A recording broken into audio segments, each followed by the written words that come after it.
picture this. Okay.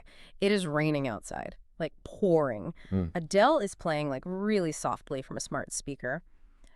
You are staring out a window at this bleak, gray skyline. It's giving depression. Literally. Mm. And you are clutching a margarita glass so tightly, your knuckles are just like completely white, and the salt rim is dissolving into your tears. Oh, my. Why? Because the reality television landscape right now is a barren, apocalyptic wasteland. The emotional wreckage is absolute. And the delusion of the current housing market is just the final nail in the coffin. It is a literal survival situation, like the psychological desolation of losing your favorite cast members while, simultaneously realizing you will literally never be able to afford a kitchen island. It is so heavy, but good morning, babes. Happy Wednesday. And babes, let's be clear. We see you, we stand you, and babes, we rock with you. Yes, we do. And babes, thank you for being here with us. Do us a solid and share this with a messy friend. Because if you are spiritually holding a margarita in your heart right now while you sit in your cubicle, dodging emails and questioning your life choices. Which is all of us, honestly. Exactly. Then you were in the exact right place. Because I am honestly spiraling, like a full-blown, visceral, midweek spiral. You are unwell. I can see it. I am emotionally devastated.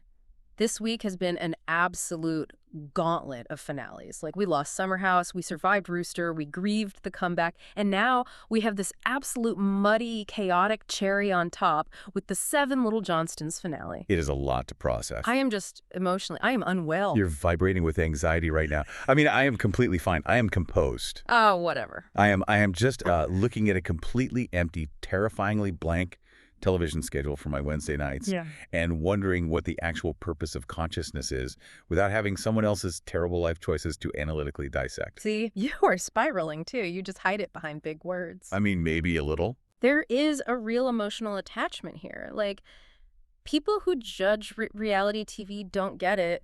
When you spend months or like years watching people navigate their messy lives, these finales feel exactly like a toxic breakup. Oh, 100%. These shows spike your cortisol, but when they leave, the house is just too quiet. You don't know what to do with your hands. It is literally parasocial grief. Like, your brain registers it as your entire community just packing up and abandoning you. Yeah. And now what? I have to read a book. I have to go for a walk in nature and, perceive a tree. Absolutely not. No, thank you. We need the delusion. But before we get into the absolute disaster that was the Johnston's finale, we have to officially update the Snark squad on our joint apartment hunt. We do. We need accountability. And the spoiler alert for this week's apartment hunting update is, drum roll, please, we are still aggressively poor. Just humbling, devastatingly poor. And yet we deliberately walked right into the luxury trap this weekend. We really did. We spent the entire weekend touring luxury apartments that are so mathematically outside of our budget, the leasing agents should have legally been allowed to call security. Literally, I was walking through these buildings, touching the marble countertops like I was in a museum. We were inhaling the scent of those aesthetic in-house coffee bars. Yes. That specific smell of like sandalwood and generational wealth. We were standing on these rooftop pools pointing at the communal grilling stations. I literally looked at you and said, we would absolutely host a barbecue here every single Sunday. Which is hilarious because you don't even know how to turn on a grill. I don't. But the delusion was intoxicating. Oh, the fancy resident gyms got me. Like the floor-to-ceiling glass windows and the rows of Peloton bikes overlooking the lake. We get winded walking to the fridge during commercial breaks. Exactly. But standing in that pristine gym, I genuinely believed paying $4,000 a month in rent would magically transform me into a fitness guru who wakes up at 5 a.m. to cycle. It's a trap, and we were buying it hook, line, and sinker. We were mentally mapping out where our non-existent West Elm sectionals would go. We were so high on the delusion. And then the humbling occurred. The humbling. When the leasing agent hands over the glossy pricing sheet. You literally feel your soul detach from your physical body. You look at the base rent, which is criminal, but then the microaggressions start, the amenity fee. The mandatory trash valet fee, where someone takes your garbage 10 feet down the hall for $50 a month. The pet rent for animals we don't even own. By the time your eyes reach the bottom, it's the gross domestic product of a small European nation. We practically sprinted back to our cars in total silence. A violent snap back to reality. But I mean, the overarching problem is that we hate moving. Despise it. The cardboard boxes, the packing tape, But we have to move, so we made a chaotic decision. We have officially decided to move into the exact same apartment building. Not the luxury one, obviously. Right. A deeply average, regular building. We are centralizing our chaos. We are going to be hallway neighbors. And I am already spiraling about the proximity. Because on paper, it sounds cute. It sounds like a utopian dream. But psychologically, it is incredibly dangerous. It's a textbook case of boundary dissolution. Explain that to the Babs. So in sociology, there's the propinquity effect, which means the closer you live to someone, the deeper the bond. But when you are already best friends who enable each other's worst habits, it's a hazard. Oh, absolutely. Being hallway neighbors means shared wine nights in our pajamas on a random Tuesday. It means emergency gossip sessions at 2 a.m. because an influencer posted a cryptic apology video. I can just walk over in my fuzzy slippers, bypass texting entirely, open your door, and demand you make me a charcuterie board while I complain about an email. The boundaries will evaporate. We're either going to thrive or we are going to end up screaming at each other over who left laundry in the communal dryer. Honestly, TLC would probably film that. They absolutely would. But speaking of unhinged behavior, we have to get into our favorite segment because the Snark Squad has been flooding our inbox. Yes. You guys are genuinely unhinged in the best way. Truly. So it is time for Shady, Snarky, or Stupid. I have 3 listener confessions, and we have to render our verdicts. Ready? Hit me. Let's dissect the madness. Okay, confession number 1. Very family drama-coded. The listener writes, my sibling decided it would be a brilliant idea to bury a cheap bottle of liquor in our parents' backyard for good luck before a massive family event. Oh, no. The problem, they completely forgot where they buried it, panicked, and dug up our mother's entirely manicured lawn the morning of the event looking for it. They never found the bottle, but my mom found the holes. Oh, my God. The sheer audacity. Right. Okay, analytically speaking, this is purely, unequivocally stupid. Totally stupid, but like, why do people even do this? It's an old Southern superstition. You bury a bottle of bourbon upside down a month before an event to ward off rain.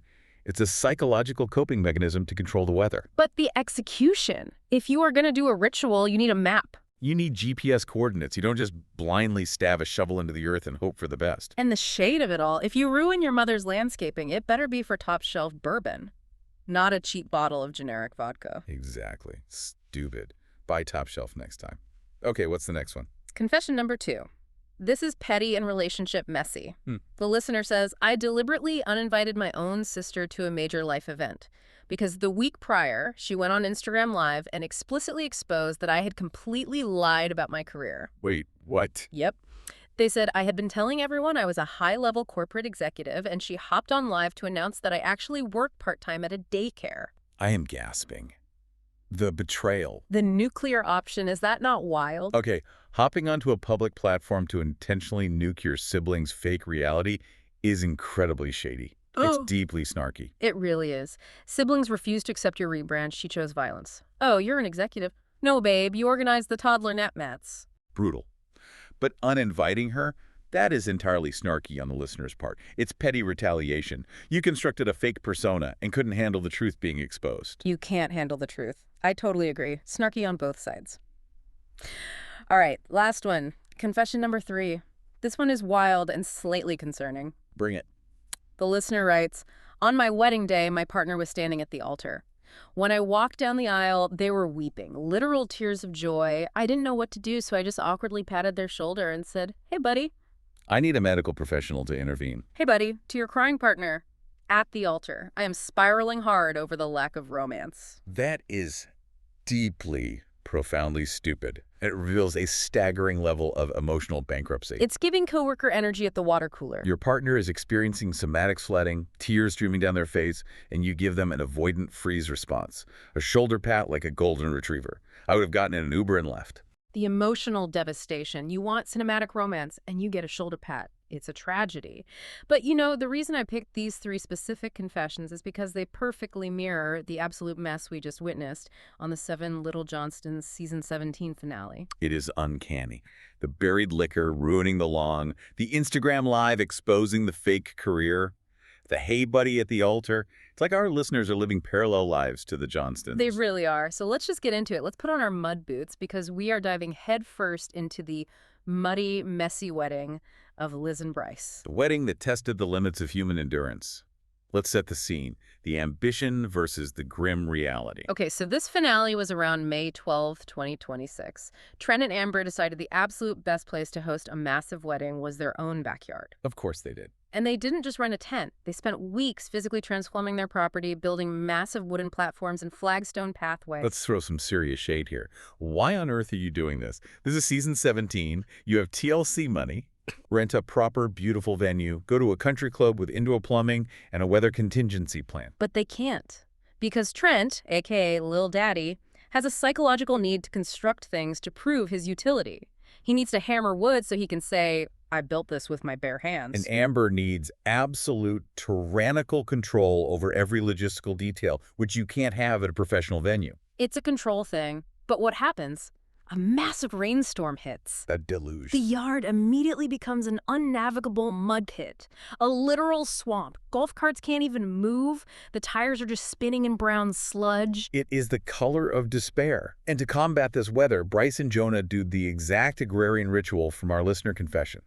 They bury a bottle of bourbon. They bury it in the mud, and then they dig it up on the wedding day, crack it open, and Jonah complains it tastes weak. Jonah, who contributes absolutely nothing but critiques. He calls it cheap. Jonah, you bought it, you buried it in a swamp. Did you think the earth would ferment it into a $500 vintage overnight? He's the ultimate armchair quarterback of life.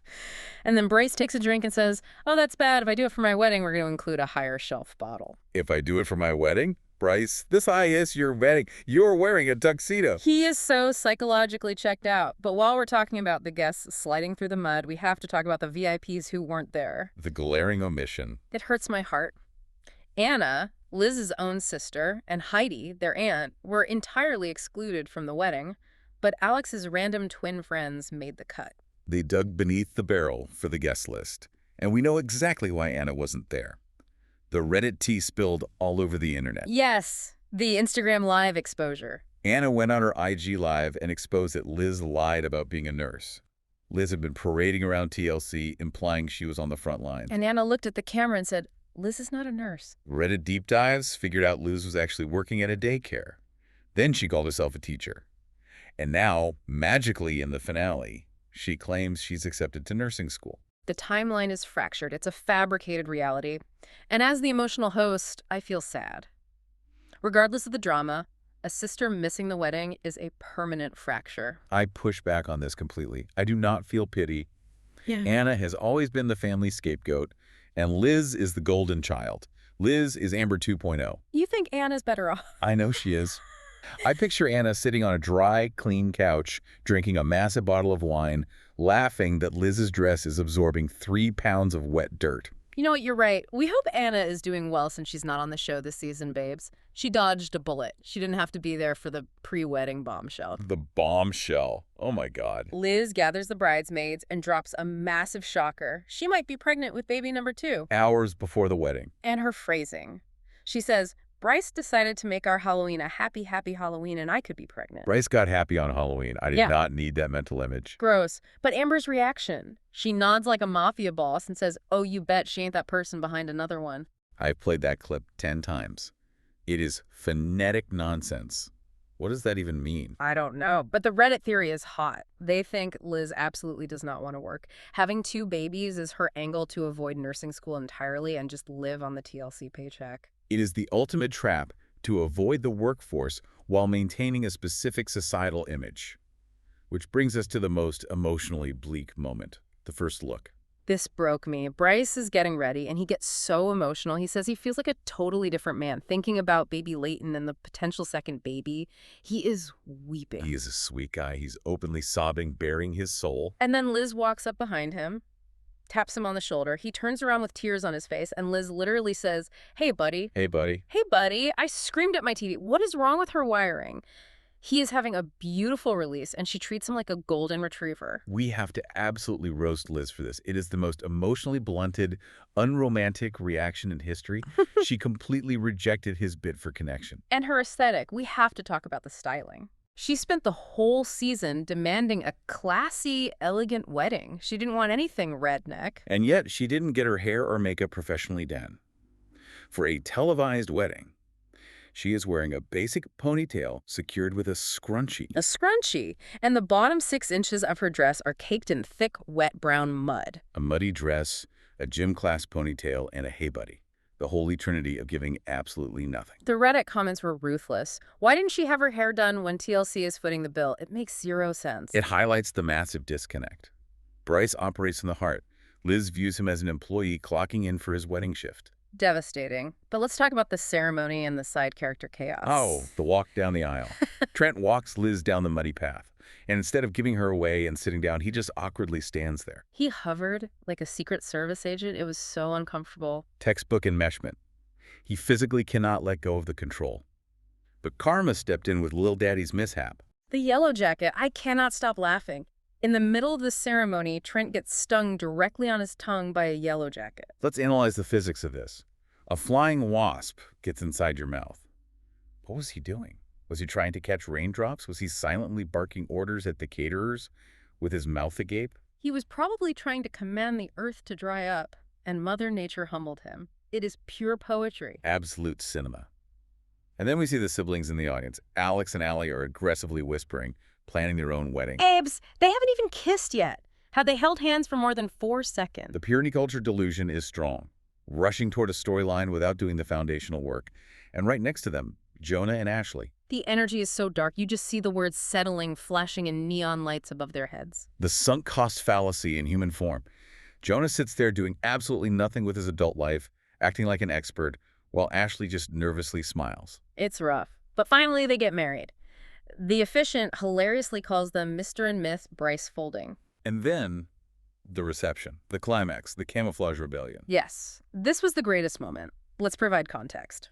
Earlier, Liz aggressively canceled Brice's camouflage vest order behind his back because she didn't want a redneck shindig. She stripped him of his autonomy for her Pinterest aesthetic. But Brice actually grew a backbone. He called the tux shop back behind her back, got the vest, and smuggled it into the reception. The reveal was a masterclass. He takes off his jacket to debut the full, loud, unapologetic camouflage vest, and the camera zooms in on Liz's face. Her face. First pure shock, then simmering rage. You could see her thinking, I am going to destroy him later, but she realizes she lost, and she has to smile. Brice was so proud. He said, oh, hell yeah, good for Brice. The internet was universally Team Brice. He looked better in camo than she did in that muddy dress. He really did. And once the camo was unleashed, the tacky details came out. Brice reeled in the garter belt with a literal fishing rod. And the DJ wearing a fluorescent neon green shirt. It looked like he was directing air traffic at the Atlanta airport. The classy aesthetic was dead. But amidst the mud and the neon, there was a sweet moment. Brice's first dance with baby Leighton. That got me. The only time Brice looks authentically at peace is when he is holding his daughter. It's true. When he looks at Liz, he looks tense. But with Leighton, his nervous system regulates. It was a pure moment. All right, we have to do our mandatory discussion wrap-up before the segments. Quick banter, biggest finale moment. I mean, for me, just for entertainment value, the biggest moment was Trent getting stung on the tongue. It's slapstick comedy written by the universe. What about you? Narrative standpoint, it's Brice debuting the camo vest. It was a victory for suppressed reality TV grooms everywhere. Okay, most frustrating cast member. I have to go with Liz. For the lying, the bossiness, and the buddy comment, she's insufferable. Amber is a very close second, just for existing and micromanaging a swamp. Most emotional moment. Brice getting teary-eyed in his tux. Wanted to reach through the screen and hug him. Same.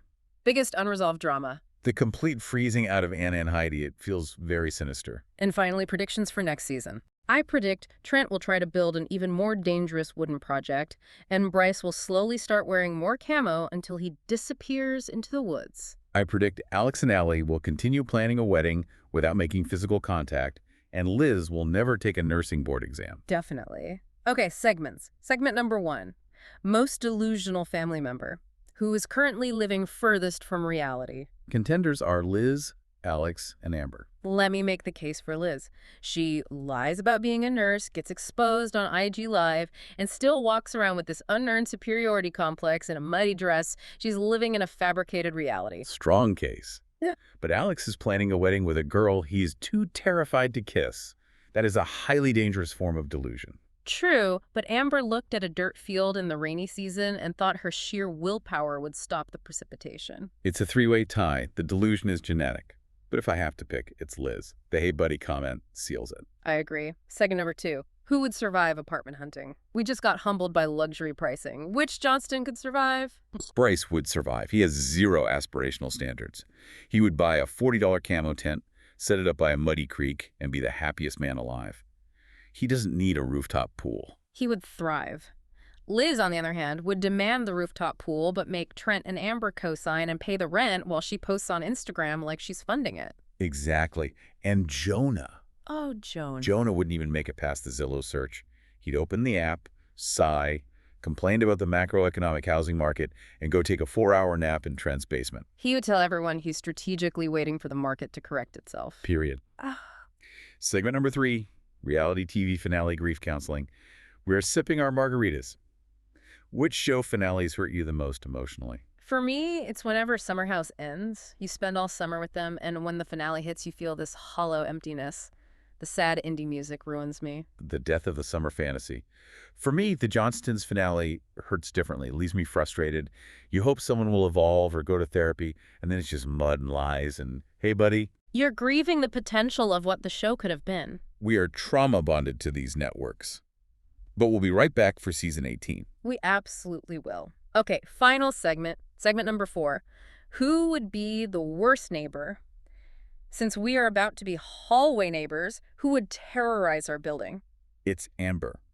Within 48 hours, she'd become the tyrannical president of the HOA. She'd walk the halls with a clipboard inspecting doormats. She would leave passive-aggressive type notes on your door if your trash valet was left out 3 minutes late. She'd interview your guests in the lobby. But wait, I have to argue Trent would be equally terrible. Oh, why? He has a pathological need to build. He would constantly be doing unauthorized DIY projects in the communal spaces. He'd build a wooden platform right in front of the elevator. He'd be sawing wood at 6 a.m. And Liz would just complain to the leasing office while Jonah sleeps on the communal gym equipment. The building would be condemned. The Johnstons are banned from our apartment building. We have enough chaos. Amen to that. Well, babes, we have done it. We survived another reality TV finale week together. I want to thank the Snark squad for hanging out and pouring a drink with us. We made it through the mud. Yeah. And please keep sending in your shady, snarky, or stupid listener submissions. The family drama gives us life. And don't worry, the disastrous apartment hunt updates will absolutely continue next week. Oh, they will. Before we go, we need you to sound off in the comments. Number 1. What is your absolute worst moving experience? Tell us so we feel better about our lives. Number 2, which reality TV finale destroyed you emotionally? Let's start a support group. And number 3, what ridiculous luxury apartment feature would you absolutely overspend for? If you say a dog washing station, we will judge you, but we will understand. Please remember to like, comment, and subscribe. It feeds the algorithm. And it validates our obsessive analysis of other people's family drama. And as you go about your week, whether you are dodging yellow jackets, hiding a camo vest, or trying not to call someone buddy, remember this. Stay delusional. Stay messy. And we will see you on the Snark side.